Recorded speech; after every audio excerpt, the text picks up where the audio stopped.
안녕하세요. 경제적 자유로 가는 열차 자윤입니다. 한국 증시 공매도가 한시적으로 금지됐습니다. 금지된 이유에 대해서 여러가지 말들이 많지만 어쨌거나 개인 투자자들한테는 긍정적이다 이렇게 볼 수가 있겠는데요.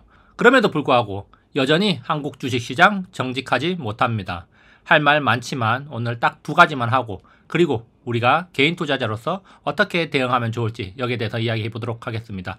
오늘 이야기 도움되신다면 좋아요, 구독 버튼 눌러주시면 감사하겠습니다. 준비된 자료 보도록 하겠습니다. 정치권의 입김이 작용했다는 이야기가 있지만 금지의 명분은 내부에서 나왔습니다. 드러난 불법 공매도, 이것은 아마도 빙산의 일각일 겁니다. 공매도 한시적 금지, 제도 개선이 뒷받침돼야 된다. 자, 이런 이야기 지금 몇 년째 수차례 나왔지만 제대로 되지 않고 있습니다. 그게 과연 어려운 걸까요? 이번에는 뭔가 조금 달라지기를 바라봅니다. 그러면서 공매도 금지, 정부 당국에서도 공매도 금지 잘했다고 생각하는데 시장 판단을 지켜보자. 금융권에서는 MSCI 선진국지수 편입을 위해서는 모든 종목에 대해서 공매도를 시행해야 된다, 이런 이야기가 많았지만 여기에 대해서도 여러가지 논란이 많고, 이번 공매도 금지 기간 동안 여러가지 제도가 개선된 뒤에 MSCI 선진국지수 편입이 논의되면 좋겠습니다. 이것뿐만 아니라 우리나라 시장 굉장히 불공정한 면이 많기 때문에 과연 이런 것들이 개선되지 않고 선진국지수 편입이 진행될까, 여기에 대해서도 의문이긴 합니다.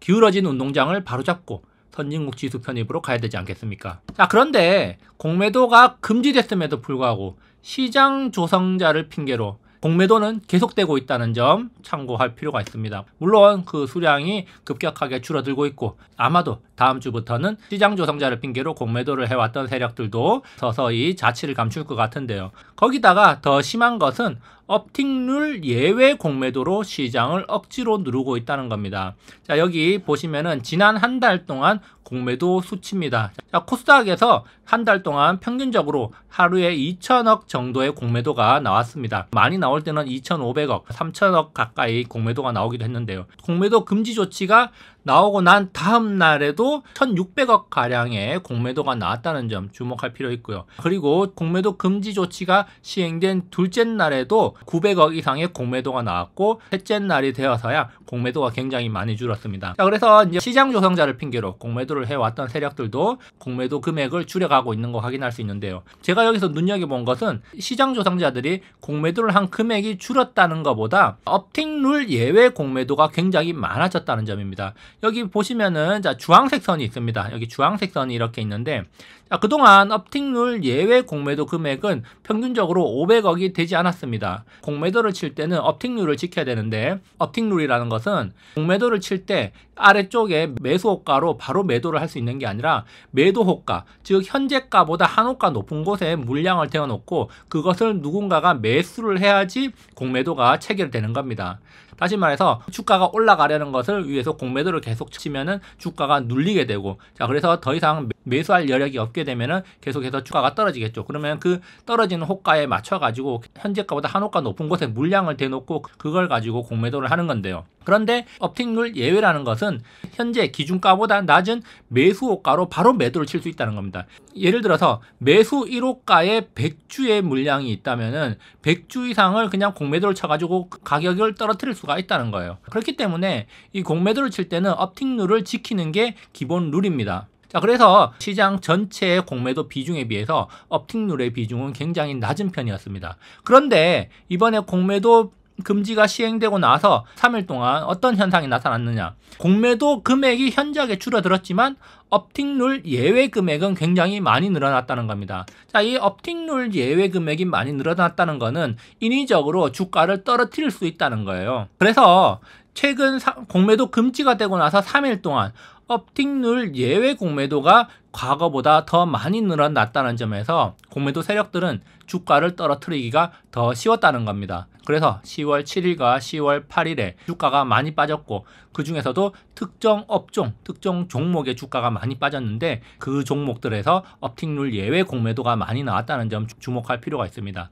다시 말해서 공매도 금지 조치가 됐지만 업틱룰 예외 공매도가 더 많이 나오면서 시장 하방 압력에 미치는 영향이 더 컸다는 점이죠. 그리고 또 한 가지, 자, 이건 정말 개인 투자자들한테 불리한 것인데 사람들이 아직 잘 모르는 것 같아서 오늘 이야기를 한번 해볼까 합니다. 자, 한국 주식시장은 사실상 패를 보여주고 하는 게임이다 이렇게 볼 수가 있습니다. 자, 패를 보면서 하는 게임에서 누가 유리하겠습니까? 당연히 힘세고 돈 많은 놈이 이기는 거예요.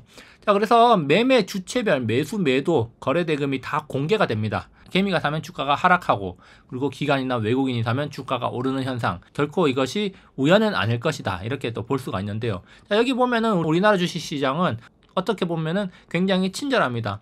자, 종합주가지수, 거래대금, 그리고 개인이 얼마를 샀고 외국인이 얼마를 사고 팔았고, 기관들, 그리고 기관들 중에서도 금투, 보험, 투신, 기타, 은행, 연기금 등이 얼마나 사고 팔았는지가 데이터로 다 나옵니다. 그리고 개별 종목으로 가보면 외국계 어떤 창구에서 언제 매수를 했고, 그리고 외국계 또는 국내 증권사에서 어떤 종목을 얼마만큼 매수하고 매도를 했다는 데이터들을 볼 수 있습니다. 물론 그 데이터 창구가 100% 정확한 건 아니지만 얼추 흐름을 가늠할 수 있다는 거죠.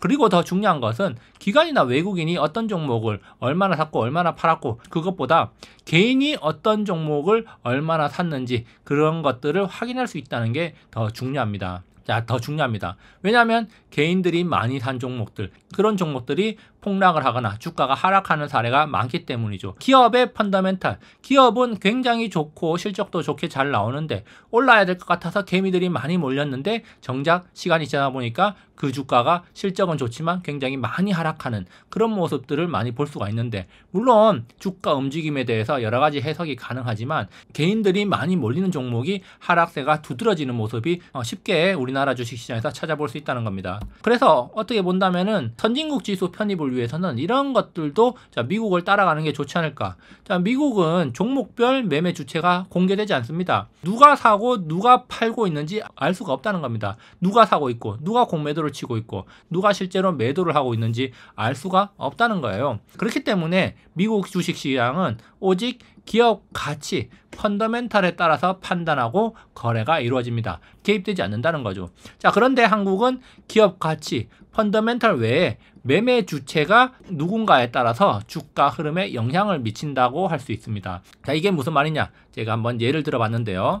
어떻게 본다면 조금 극단적이라고도 할 수 있는데, 자, 미국과 한국을 이렇게 비교해 볼 수 있습니다. 호재가 있거나 호실적이 나왔을 때, 자, 일반적으로 주가가 상승합니다. 시장 예상치를 뛰어넘는 실적을 발표하거나 아니면 호재성 이슈가 나왔을 때 주가가 상승한다는 거죠. 이렇게 주가가 상승할 때 매수 주체가 기관인지 개인인지 알 수 없습니다. 누가 매수하고 있는지 모르고 기업의 실적이 좋고 향후 성장성이 있다고 판단되면 공매도를 쳤던 헤지펀드에서는 숏커버링을 하게 되고 주가가 큰 폭으로 상승하는 모습을 흔히 발견할 수 있습니다. 자, 미국에서는 어떤 종목에 대해서 어떤 거대한 기관이 사고 있는지 아니면 개인들이 사고 있는지 그런 것들을 파악할 길이 없기 때문에 이렇게 주가가 반등하거나 상승할 때 숏커버링이 나오면서 포지션 청산하는 일이 자주 일어난다는 거죠. 그리고 그런 기업들의 주가도 우상향을 꾸준히 하는 모습을 확인할 수 있습니다. 자, 그런데 한국 시장은 어떻습니까? 자, 그런데 한국에서는 어떤 일이 일어나느냐? 호재나 호실적이 발표됐을 때 주가가 급등을 합니다. 그러다가 주가가 당일에 바로 또 떨어지는 경우도 있고 아니면 그 다음 날이나 다다음 날 주가가 꼬꾸라지는 경우가 많이 있죠. 자, 근데 이때 매매 주체를 살펴보면 개미들이 대량 매수를 하는 경우가 많습니다. 외인과 기관들은 공매도 또는 매도로 주가를 누르는 경우가 많다는 거죠. 자, 그래서 이렇게 호재나 호실적이 발표돼서 주가가 상승한다는 거, 향후에도 계속해서 호재가 적용이 돼서 실적이 좋아질 걸 예상되는데도 불구하고 개인들이 대량 매수해서 올랐던 주식들은 얼마 가지 않아서 꼬꾸라진다는 겁니다. 자, 기관과 외인들은 매수를 하는 게 아니라 매도 포지션을 취하는 경우가 많다는 거죠. 소위 개미 털기를 한다는 건데요. 한국에서 이런 경우를 굉장히 많이 찾아볼 수 있습니다. 이런 일이 왜 일어나느냐? 자, 이 한 가지 이유만으로 설명할 수 있는 건 아니겠지만 매매 주체가 드러남으로 인해서 기관들이 오히려 더 매도를 친다는 겁니다. 예를 들어서 공매도를 많이 쳐놨던 종목에서 호실적으로 주가가 반등을 했을 때 숏커버링을 하면서 주가가 더 많이 오르고 계속 우상향 곡선으로 가는 게 아니라 더 많은 매도를 통해서 주가를 눌러서 떨어뜨린다는 거죠.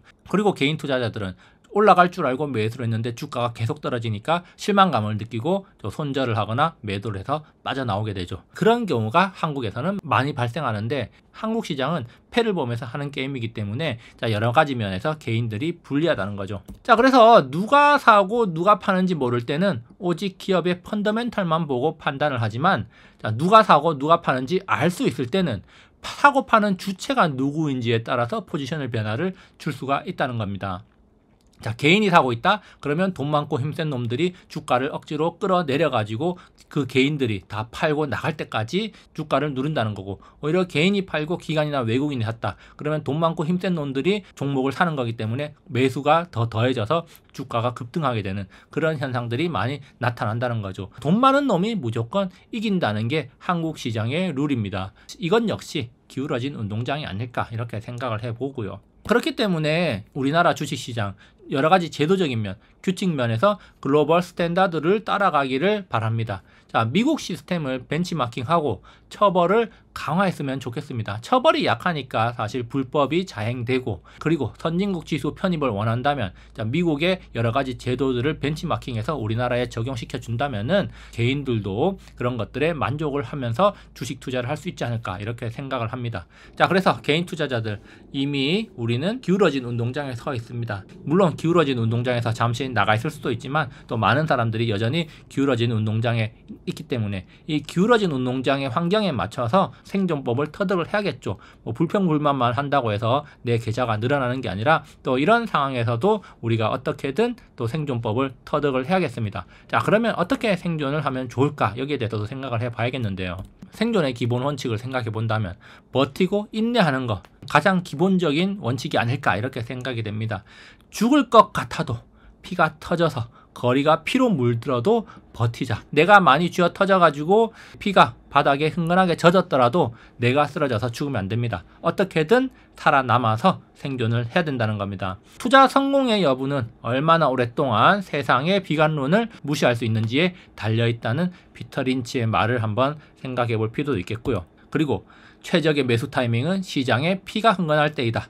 설령 그것이 당신의 피일지라도 라는 존 템플턴 경의 말을 되새겨 보겠습니다. 오늘 여기까지 준비해봤고요. 좋아요, 구독 버튼 눌러주시면 감사하겠습니다. 다음에도 유익한 영상으로 찾아오도록 하겠습니다. 감사합니다.